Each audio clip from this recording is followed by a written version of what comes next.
So thank you very much for that. The reason we're meeting now, going on 9 weeks after the election, is because before the election I made commitments to people around this table and others in relation to our determination to deal with knife crime. And it is a determination. We said that we would take it on if we were elected into government, that we would make it one of our missions, we'd get people around the table and drive it forward. I said that before the election. Idris and I did an event in Hammersmith, a number of you were there. I thought it was really important, as soon as we could after the election, to get you back around a table, or whatever it is, and say, now I want to double down on that commitment. It wasn't a commitment said before the election that's then forgotten the other side of the election. I think many people are far too familiar with that kind of politics. Nobody around this table needs me to describe again the terrible impact that knife crime has on the lives of so many in our communities, particularly young lives in too many cases. And knife crime has gone up, not down, in recent years, notwithstanding the steps that have been taken. So we need to deal with that. Today we've got a number of strands to that which we can explore. I won't go through them in great detail. Availability is one. Far too many knives are too easily available.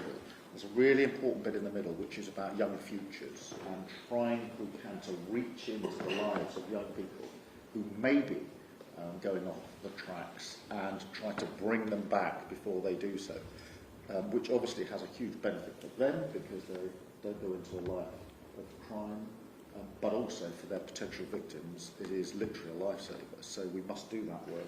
That would be, there's no quick fix. Idris and I were talking about this morning. I can't sit here and say, we'll have this meeting today, we'll take these measures, and by next week it'll all be fixed. You know that's not realistic. What we can do is keep on working on this with an utter determination. It is a central government mission.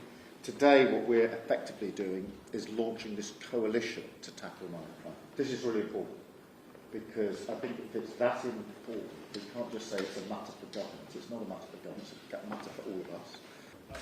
We've met a few times. We've talked about this before your seat in government, and everything you said you were going to do, we're doing it. So thank you for doing that. Why am I here? I guess I'm here as a concerned citizen and as a parent. Around 5, 6 years ago, I started an organisation called Don't Stop Your Future in reaction to a young lady that lost her life outside of a tube station. I was just appalled.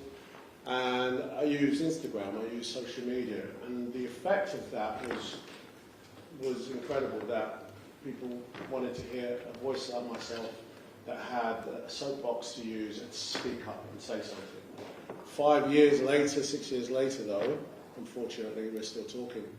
And talk is good, but action is more important. One of the things that Prime Minister and I spoke about during this run-up to here was how do we make the action points? What does that look like?